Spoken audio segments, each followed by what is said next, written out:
시간이 없어서 말씀을 전하다가 이제 이번 주에 이어서 말씀을 전하겠는데요. 고린도 후서 1장의 말씀을 가지고 위로에 대한 주제를 가지고 말씀을 나누는데, 지난주의 말씀을 좀 요약을 해보면 바울이 먼저 하나님이 어떤 분인지를 찬양했습니다.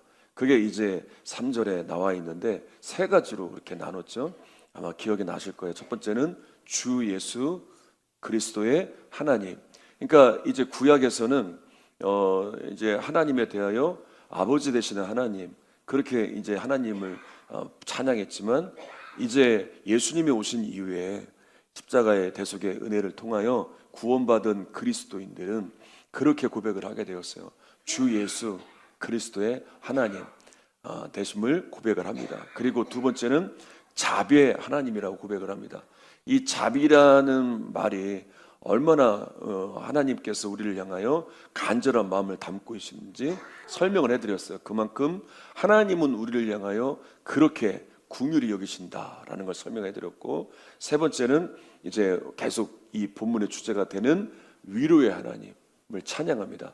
그래서 하나님의 위로는 우리 마음을 평안하게만, 우리 마음을 그냥 안정되게만 하는 위로가 아니라, 하나님의 위로는 우리의 마음의 평안과 함께 뭘 동반한다고 했죠? 하나님의 구원하심, 고난과 환난 가운데 이겨낼 수 있는 힘과 능력을 주시고 그 고난 가운데 우리를 건져주시는 그런 하나님의 구원을 포함하는 것이 하나님의 위로라고 여러분들에게 전했습니다. 자, 바울은 복음을 전하면서 이렇게 엄청난 고난을 당했지만 이 고난을 이겨낼 만한 하나님의 위로를 누리게 됩니다. 그리고 바울만이 아니라 바울과 똑같이 함께 복음의 역사에 참여하고 있던, 이 복음의 역사에 동참했던 사람들도 똑같이 고난을 경험했지만 그들도 하나님의 위로를 경험하게 돼요. 그러면서 깨닫게 되는 거예요. 아, 자신과 같이 똑같이 환난 중에 있는 자들에게 하나님의 위로가 전해져야 되는데, 이제 이 위로를 전해야 될 사명이 나에게 있는 거구나. 그래서 내가 먼저 이 환난 가운데 하나님의 위로가 어떤 은혜인지를 경험케 하시는구나. 그걸 이제 바울이 경험하게 된 거예요. 그리고 주변을 돌아보면서 이렇게 환난 당하는 자들에게 이런 하나님의 위로가 있음을 전하는 그런 바울은 그런 통로가 되어진 거예요. 이번 부흥의 기간 동안에 이제 장로님 가정들이 식사 대접을 하셨는데, 이제 같이 이야기를 하다 보니까 정말 그 가정 가운데 하나님께서 주셨던 위로의 은혜들이 다 있어 온 것을 경험하게 되었습니다. 가정마다 이제 얘기를 들었는데 한 장로님 가정이 좀 특별한 은혜를 경험했는데, 이 장로님은 치과 의사분이세요. 근데 이제 암이 재발해서 항암 치료 중에 있다가 코로나에 걸린 거예요. 코로나에 걸려서 진짜 이제 상태가 너무 안 좋아져서 생사를 오가는 상황 가운데 있게 됐는데, 이 그 중증 환자실에서 격리된 채 있다가 똑같은 증상을 입은 항암 투병 중에 코로나 걸린 환자들이 이제 한 명 한 명 죽어나가는 것을 보면서 이제 정말 자기도 이제 얼마 남지 않았구나, 그런 심각한 상황 가운데 있었대요. 그런 가운데 이제 교회에서 담임 목사님과 또 성도들이 그렇게 이 장로님의 회복을 위해서 중보기도 하는데, 어느 순간부터 갑자기 몸이 좋아지더래요. 모든 수치가 회복이 되면서 이제 급격하게 몸이 나빠진 상태에서 좀 하나님의 도우심으로 이제 그 몸이 좋아지게 되고, 그래서 하나님께서 이 장로님을 살려내 주신 거야. 그리고 이제 퇴원을 하고, 그래도 몸이 완전히 회복이 안 되니까 시골에 이제 평창에 거처를 잡고 이제 전원 생활을 하면서 몸이 회복될 때까지 아무것도 하지 않고 그렇게 있다가, 내가 하나님께서 나를 살려주셨는데 하나님은 나를 통해 어떤 일들을 이루실까 기도하던 중에 두 네 분이 이 시골 지역을 섬겨야 되겠다. 그래서 들어보니까 우리 불정명과 같은 동네예요. 그런 동네에 치과 병원을 개원을 한 거예요. 그러니까 사람들이 다 놀라는 거예요. 이런 시골에 무슨 치과 병원이 들어오냐고 다 놀란 거예요. 그런데 이제 하나님께서 나에게 생명을 주신 건 이제 이렇게 시골에 있는 정말 연로한 성도님들, 그분들을 섬기라는 마음을 주신 것이다. 그래서 거기에다가 치과병원을 개원을 하고 놨는데, 그럼 노인분들이 얼마나 많이 오시는지. 여러분, 그러니까 이 불정면에 치과병원이 생긴 거예요. 좀 공감을 하셨는지 지금 반응이 좀, 제가 4일간 부흥회 뜨겁게 하고 왔는데 지금 이게 적응이 안 돼서 지금 다 이게 불을 붙여야 될 것 같은데요. 지금 이게 좀 적응이 안 돼요. 공감이 되세요? 예, 그럼 공감이 된다고 좀 하시고 좀 아멘도 하시고 좀 하셔야 되는데, 이 불정면에 치과병원이 생긴 거예요. 예, 이제 반응을 하시네. 이게 말도 안 되는 거잖아요. 무슨 치과병원이 생겨, 일반 병원 생겨도 어색한, 이상한데. 근데 치과병원이 생기니까 여러분들도 다 치과 가려면 멀리 가잖아요. 물론 계산도 있지만 보니까 막 멀리 저 멀리 막 기차 타고 버스 타고 가시는 분들도 계시더라고요. 유명한 병원들 막 찾아가시잖아요. 근데 이 동네에, 이 작은 동네에 치과병원이 생긴 거예요. 그러니까 멀리 갔던 그 노인분들이 얼마나 좋아하시겠어요. 가까이 있으니까. 그래서 그분들이 이렇게 병원에 오시면서 또 치료를 할 때 어떻게든 최대한 싸게, 또 최대한 이분들이 잘 받을 수 있도록 그렇게 정직하게 그분들을 진료하고, 또 따님도 또 치과 의사예요. 그분도 또 와서 그렇게 또 잘 도와주고 해서, 그러니까 시골 분들이 얼마나 좋아하시는지, 제가 이 이야기를 들으면서 저하고 좀 일찍 만났으면 불정면에 치과병원이 생기는 건데 아쉬움이 있었지만, 아무튼 집회를 다녀보면 이렇게 하나님의 이런 환난 가운데, 어려움 가운데, 진짜 죽을 고비 가운데 하나님이 살려주신 은혜, 정말 길이 보이지 않는 상황 가운데 하나님이 열어주신 은혜, 그런 은혜들을 경험한 분들, 그리고 집회 가운데 또 제가 겪은 우리 가정 가운데 고난한 일들을 전할 때 그렇게 이제 중간중간 웃었어요. 그러고 나면 와서 그렇게 말씀하세요. 우리 가정에도 우리 자녀들이, 또 우리 가족들이 또 이런 어려움이 있었다고, 뭐 그런 이야기를 하면서 그렇게 공감해 주시고, 또 하나님의 은혜를 잊고 살아왔다고 다시 회복하는, 그러니까 그때는 하나님의 이 놀라운 은혜를 경험하면서 너무 감사해서 내가 그렇게 살겠습니다, 내가 평생을 하나님을 위해 살겠습니다, 그렇게 결단했는데, 시간이 지나고 나니까 다시 또 그 마음이 잊어지게 되었다고, 그러면서 다시 내가 회복했다고 고백하는 분들을 많이 만나게 되었어요. 여러분들 가운데서도 여러분 고난이 없는 분들이 어디 있겠어요? 다 살아오면서 우리는 수많은 고난을 겪어오면서 내가 믿음을 갖고 믿음을 지키며 고난을 당하는 때 정말 이해가 되지 않았을 거예요. 나는 믿음으로 살고 있는데, 나 하나님 안에서 잘 살려고 하는데 왜 이런 고난이 있을까? 특별히 가족들에게 어려움이 있을 때, 남편이 갑작스러운 질병 가운데, 아내가, 자녀가, 또 형제가 갑작스러운 질병, 갑작스러운 사고, 갑작스러운 어려움, 이런 가운데 죽음의 고비를 막 넘기게 되고, 막 큰 우리 가정들이 막 뒤에 흔들리게 되고, 이런 갑작스러운 문제로 인해서 우리 가족들은 모두가 어려움을 당해야 했을 때 정말 이해가 안 됐을 거예요. 그런데 시간이 지나면서 그 기간을 하나님의 도우심으로 잘 이겨냈어요. 그리고 승리하게 되었어요. 그리고 이 고난 가운데 고난만 있지 않았구나, 하나님이 이렇게 도우셨고 이렇게 역사하셨구나, 우리는 분명히 위로의 은혜를 누려왔을 겁니다. 근데 이것으로 끝나서는 안 된다는 거예요. 바울은 그 은혜를 누리고 나서 끝나지 않았단 말이에요. 나처럼 고난을 당하는 또 다른 이들에게 내가 경험한 이 위로의 은혜가 있음을 알려주는 거야. 그래서 여러분, 우리들도 이 먼저 경험한, 이 고난 가운데 경험한 하나님의 위로를 가지고 우리는 전해야 돼요. 또 다른 누군가가 나처럼 아파하고 힘들어하며 정말 뒤흔들리고 있는 그 누군가에게 내가 하나님의 위로를 경험해 보니, 내가 이렇게 놀랍게 이겨내고 내가 오늘날 이렇게 놀라운 은혜들을 누리고 있습니다, 먼저 경험한 내가 그들에게 알리고 전하여 하나님의 위로가 그들에게 임할 수 있도록 그런 통로가 내가 돼야 된다는 거예요. 사도행전 5장에 보게 되면 제자들이 복음을 전하는 가운데 사람들이 막 변화가 되니까 종교 지도자들이 시기를 해서 이제 제자들을 잡아다가 옥에 가둡니다. 그러니까 그들은 복음을 전하다가 어려움을 당하게 된 거예요. 근데 조금도 흔들리지 않아요. 그리고 하나님의 도우심으로 천사가 옥문을 열어줘요. 그래서 풀리게 돼요.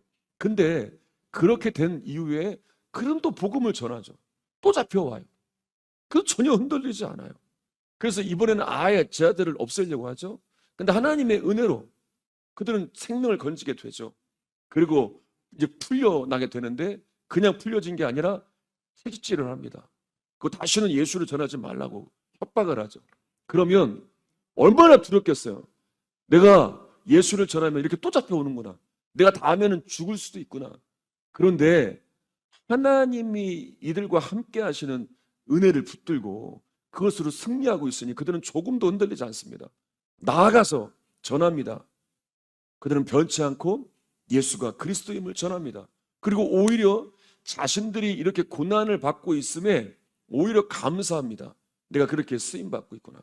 사도행전 5장 41절 42절의 말씀을 우리 같이 한번 읽어보도록 할게요. 시작. 사도들은 그 이름을 위하여 능욕받는 일에 합당한 자로 여기심을 기뻐하면서 공회 앞을 떠나니라.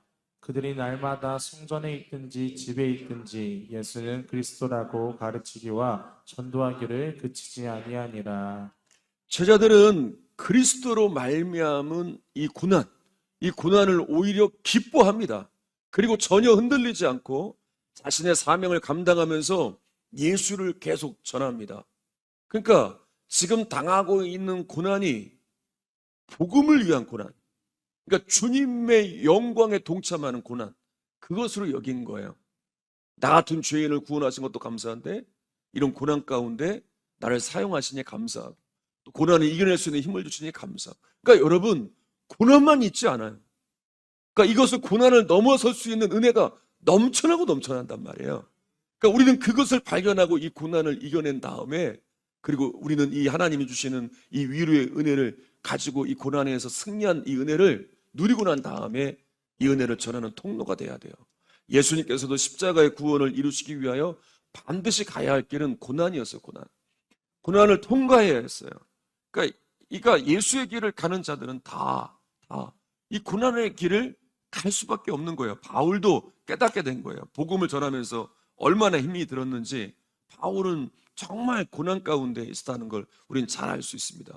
루스드라에서 유대인들에게 돌을 맞아 거의 죽을 지경까지 이르게 되었고, 빌립보에서는 귀신 들린 여종을 낫게 해줬다고 고소를 당하고 매를 맞고 옥에 갇혔고, 또 유대인들은 또 바울을 암살하려고 또 살해 위험까지 처하게 되었고, 뭐 이런 고난이 끝이 없었어요. 복음을 전하는 가운데 역사도 놀랍게 일어났지만 바울을 힘들게 하는 이 고난은 계속 이어지게 되었어요. 그런데 바울이 고백하는 것, 고난 때문에 힘들다.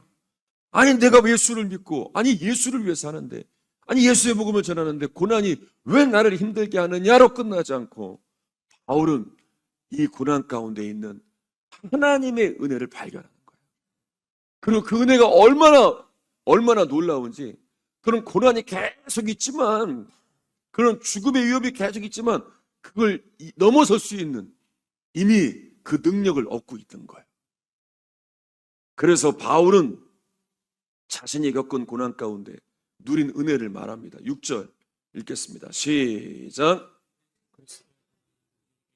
것 같이 우리가 받는 위로도 그리스도로 말미암아 넘치는도다. 자신들의 고난과 위로가 영혼들을 위로하고 구원을 위한 것임을 이제 알아요. 자신들에게 넘치는 이 은혜가 이제 또 다른 누군가에게 하나님의 위로를 전할 수 있는 그런 기회가 되는구나. 그래서 먼저 이 고난 가운데 하나님의 위로를 경험하게 된 것이구나. 그렇게 고백을 하게 됩니다. 그리고 또 한 가지를 고백하는데, 바울은 자신이 그리스도와 연합함을 통하여 자신이 이겨냈듯이 고린도 성도들도 그리스도와 연합하여 고난 가운데 위로를 누려 승리할 수 있도록 이제 가르쳐주고 있는 거예요. 자, 그리고 또 이제 7절의 말씀 한번 읽어보도록 하겠습니다. 7절입니다. 시작. 너희를 위한 우리의 소망이 견고함은 너희가 고난에 참여하는 자가 된 것 같이 위로에도 그러할 줄을 알미라. 자, 그리고 이제 그리스도의 고난에 참여한 성도들이 주님이 주시는 위로에도 참여하게 될 것이다. 그러니까 고난에 참여하게 되고 이 위로의 은혜에도 참여하는 자가 될 것이다. 그래서 이제 그런 위로의 은혜가 있음을 알고 소망을 가지라는 거예요. 그래야 흔들리지 않는다는 거예요. 여러분, 소망이란 단어의 의미가 뭡니까? 소망은 기대하는 거예요. 그리고 인내하는 거예요. 소망에는 기대와 인내가 포함되어 있어요. 소망을 가지고 있다는 건 지금의 이 상황 가운데에서도 하나님 함께 하심을 믿고 앞으로를 기대하게 되는 거예요. 그러니까 소망을 가진 사람들은 고난 중에도 인내할 수 있는 거예요. 기다릴 수 있는 거예요. 당시 고린도 교회 안에 여러 가지 문제들이 있었습니다. 거짓 이단이 침투하고 바울의 사도권에 대한 의심들이 일어나고 교회에 분열이 있고, 그러니까 이러한 여러 가지 문제들을 극복하기는 가운데 하나님을 향한 소망을 갖고 기대를 가질 때 하나님의 역사하심이 이제 임하게 된다는 거예요. 여러분, 저는 소망하고 있어요. 이 위기의 시대에, 정말 이 소망 없는 시대에 우리 교회를 통하여 정말 수많은 상처받은 영혼들이, 고난 중에 있는 영혼들이 우리 교회를 통하여 위로받고 우리 교회를 통하여 새로워지는 역사가 있기를 정말 기대하고 소망하고 있습니다. 그리고 정말 그런 위로의 통로의 사명을 가지고 곳곳에 정말 여러분들이 그 위로의 통로가 되는 일들을 이루어가고 있는 분들이 계세요. 이 마이크로 할게요. 지난 토요일에 여러분들에게 기도 부탁을 하고 간 것처럼 지난 토요일 날 정말 이 영적 부담감 때문에 밤을 설치고 잠을 잘 자지를 못했어요. 그리고 여러분들에게 가기 전에 주일날 기도 부탁을 하고 이제 가게 되었어요. 이제 부흥회 때 얘기를 좀 하면서 말씀을 정리하려고 해요. 그리고 이제 여러분들이 정말 중보기도팀이 매일 나와서 기도해 주시고 또 여러분들이 또 그렇게 기도해 주셔서 가서 사역을 잘 마치고 왔는데, 그리고 가서 보니까 영적 부담을 주신 이유에 대하여 알게 되었어요. 교회가 이제 100년 가까운 역사 가운데 아주 전통적으로 잘 세워진 교회예요. 그리고 정말 그 지역에서는 아주 대표적인 규모가 있는 교회예요. 그리고 정말 오랜만에 부흥 집회가 열리게 되었고, 교회 역사상 가장 젊은 이제 목회자가 부흥사로 온 거예요. 그러니까 성도님들의 이제 반응이 뭐 기대하는 반응도 있지만 또 조심스러운 반응도 있죠. 그동안 나이가 많은 분들이 오셨으니까. 그리고 또 완전히 또 다른 스타일의 또 이게 부흥회를 또 경험을 해야 되니까. 그리고 말씀을 전하면서 계속 구했어요. 하나님의 인도하심, 하나님의 역사하심, 하나님께서 저를 통하여 어떤 일들을 이루기를 원하시는가, 이것만 계속해서 구했어요. 그리고 진짜 교회 숙소에서 나오지 않고 계속 말씀만 준비했어요. 말씀을 준비하고 말씀을 또 전하고 또 들어가서 준비하고 전하고, 첫날부터 그 예배당이 꽉 찬 거예요. 그 큰 예배당이. 새벽에도 정말 많은 분들이 오시고 저녁에도 많은 분들이 오셔서 하나님께서 정말 그분들을 한 분 한 분 살리시는 은혜를 허락해 주셨어요. 그리고 나서 점점 하나님께서 왜 영적 부담감을 갖게 하셨는가, 하나님께서 왜 이렇게 또 집중하게 하셨는가 깨닫게 되었어요. 다 구체적으로 말씀을 드릴 수는 없지만 그래서 마지막 날 그렇게 권면했어요. 여러분, 오늘 저녁에 올 때는 여러분들 자녀들 있지 않아요? 자녀들과 함께 옵시다. 자녀들 다 데리고 초등학생들, 중학생들, 고등학생들, 대학생들 다 함께 옵시다. 그랬더니 정말 저녁에 자녀들과 함께 이렇게 모인 거예요. 어른 예배. 어른 예배에 자녀들이 이렇게 함께 나오는 때가 그렇게 없다고 하더라고요. 근데 그날은 같이 나온 거예요. 그리고 이제 다 너무 많은 인원들이라 다 기도드릴 수 없지만 우리 자녀들을 위해서 제가 기도해드리겠다고, 자녀들은 앞으로 다 나오라고, 그리고 우리 젊은 우리 어린아이들을 데려온 부모들도 나오라고, 나와서 찬양을 하고 기도를 해드리는데 부모들이 다 울고 있어요. 그 젊은 부모들이 다 눈물을 흘리고 있어요. 그리고 이제 이 모습이 너무나 은혜로운 거예요. 교인분들이 보기에는. 그러니까 이렇게 같은 온 세대가 같이 예배를 드리고, 그리고 자녀들과 함께 예배하고, 그리고 자녀들을 이렇게 축복하는 시간들을 갖고, 이런 시간들이 정말 있었나 싶을 정도로 정말 아주 그 교회에서는 특별한 시간이었어요. 하나님께서 지금까지 이 교회가 역사가 있고 전통이 있는 가운데 하나님이 귀하게 역사해 주셨고, 이 성도님들의 믿음을 통해서 아름답게 역사해 주셨는데, 이제 이 은혜가 다음 세대들, 우리 자녀 세대들에게 끊기지 않고 이어지기를 원하시는구나. 그러니까 우리만 누리고 끝나지 않고, 우리만 이 영광을 다 누리고 끝나는 게 아니라 그 은혜가 이어지기를 원하시는구나. 그 은혜를 깨닫는, 그래서 그 길이 열리는 그런 시간이 되었어요. 여러분, 우리가 하나님이 우리를 살리셨는데, 고난 중에 우리를 일으키셨는데, 이 은혜가 우리만 안다면,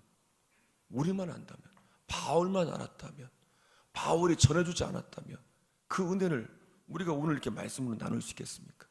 우리 주변에 고통당하는 사람들이 어떻게 그 은혜를 알 수 있을까요? 그래서 우리는 우리에게 어떤 은혜가 임했는지, 주님이 우리를 어떻게 살리셨는지 그 은혜를 전하는 통로가 되어야 합니다. 제가 우연히 한 영상을 보게 되었는데요, 이 영상이 오늘 말씀 마무리를 잘 할 것 같아요. 어떤 영상이냐면 고 김남윤 교수님이라고 우리나라 1세대 바이올리니스트예요.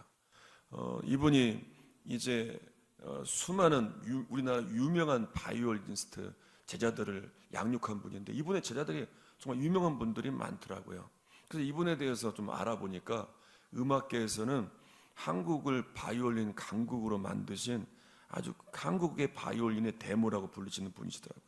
근데 이분이 이제 작년에 소천하셨는데, 보니까 예전에 영상에 보니까 그 영상에 이제 이분을 좀 이렇게 좀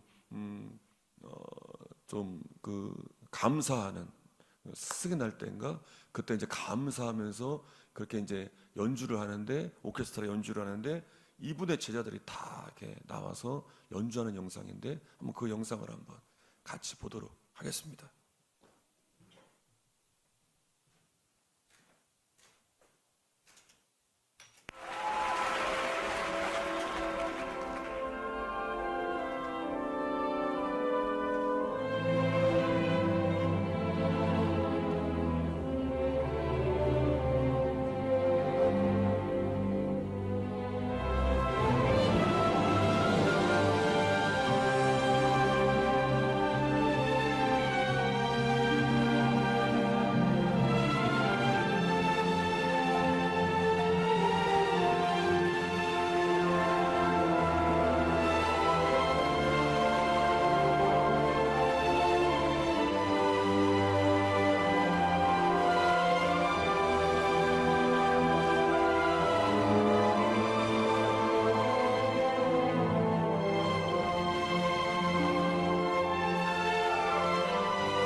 이분이 기독교인인지는 모르겠어요. 근데 제가 이 영상을 보면 오늘 말씀에 정말 잘 부합하겠다.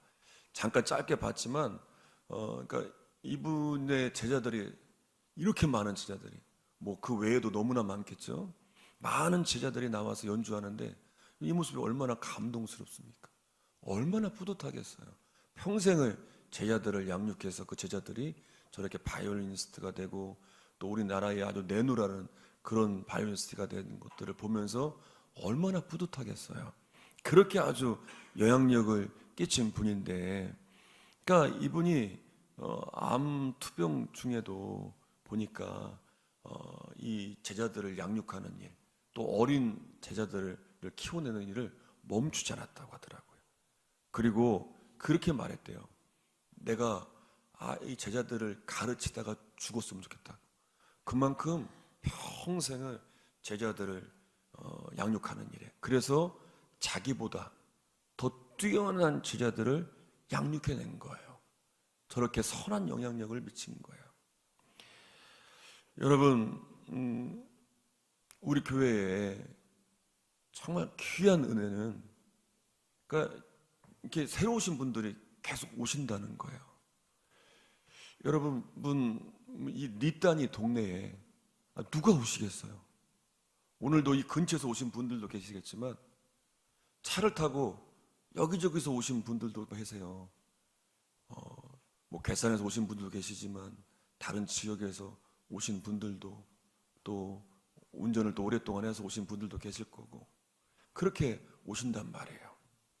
그런데 하나님께서 계속 그렇게 영혼들을 보내주고 계세요. 그러니까 이렇게 이 시골 교회가 통로가 되어진 건 이유가 있어요. 사실 그동안 제가 장례를 얼마나 많이 치렀겠습니까? 많은 분들이 하나님의 부르심을 받았어요. 그러면 이 시골 교회는 문을 닫아야 돼요. 근데 계속 구원받는 영혼들이 더해지는 건 이유가 있어요. 이곳에 처음 왔을 때 15년 전에 하나님께서 이 교회를 어떻게 이끌어 가실지 구했을 때 하나님께서 이 시골 교회를 통해 살려내시겠다는 응답을 주셨어요. 그리고 그 응답과 열매들을 우리 모두가 경험해 왔어요. 그리고 하나님은 더 구체적으로 응답하시기 시작하셨어요. 그래서 우리가 기도할 때 때로는 여러분들에게 들려주셨고 여러분들에게 보게 하셨고, 그래서 여러분들이 계속 그 응답을 알려주셨어요. 하나님께서 들려주셨다고, 하나님께서 보게 하셨다고. 어떤 때는 이 주일 예배 때, 어떤 때는 새벽 예배 때, 어떤 때는 집에서. 그런 하나님의 계속한 하나님의 응답들이 여러분들에게 부어주고 계셨어요. 그리고 어느 순간부터 하나님께서 그렇게 열어주셔서 고통당하는 분들, 아픔 당하는 분들, 회복이 필요한 분들, 하나님을 만나야 되는 분들, 또 함께 하나님 나라를 이루어야 되는 분들을 하나하나 불러 보내주셨어요. 그리고 때가 되어서 우리 교회를 통해서 정말 하나님의 위로의 은혜가 흘러가게 되었어요. 그러니까 우리 교회에서만이 아니라 이제는 곳곳에, 또 방송을 통해, 영상을 통해 지금도 전혀 알지 못하는 곳에서, 지금도 여기서뿐만 아니라 여러 곳에서, 심지어는 해외에서도 하나님의 위로를 누리는 일들이 계속해서 이루어지고 있어요.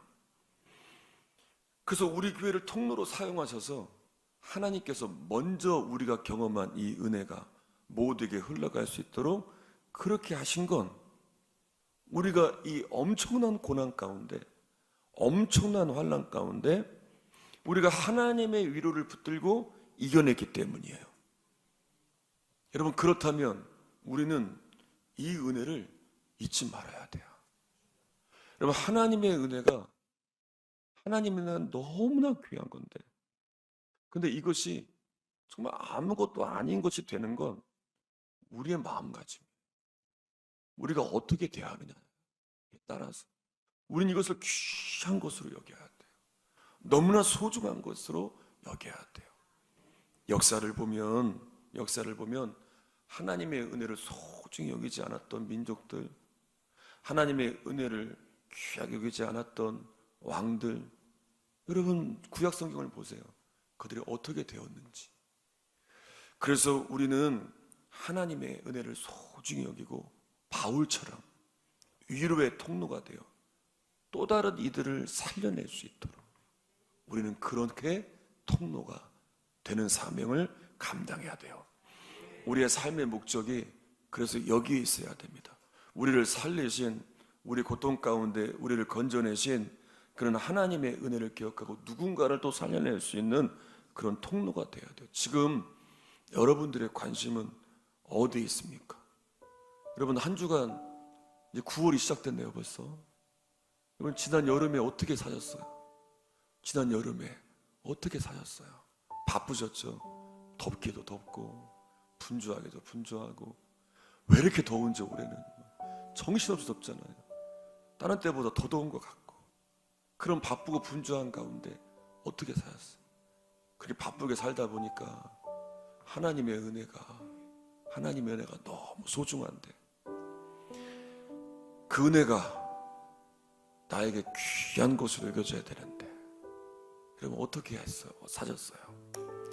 나를 통해서 하나님께서 이 위로의 은혜를 전해서 지금 이 영혼을 살려내야 되는데, 하나님을 외면한 등짓 이 영혼을 하나님을 살려내길 원하시는데, 하나님이 그런 마음을 갖고 계시대요. 내장이 뒤틀릴 정도로. 바울이 그걸 경험했어요. 궁율이 여기 있는 것이 그 마음이 막 뒤틀리는 마음, 그런 마음으로 그 영혼을 대하고 계시대요. 그러니까 바울이 그 마음을 아니까 어떻게든 고난 가운데 있는 이들이 하나님을 떠나지 않고 하나님 붙들고 이겨내도록 가서 전하는 거야. 여러분, 그 마음을 가지고 우리가 이 사명을 감당해야 될 때입니다. 내 육신은 언젠가는 썩어 없어질 거예요. 내가 평생 육신을 위해 공들이지만 이건 다 흙으로 돌아가요. 그런데 우리의 영혼은 죽지 않습니다. 끝이 없습니다.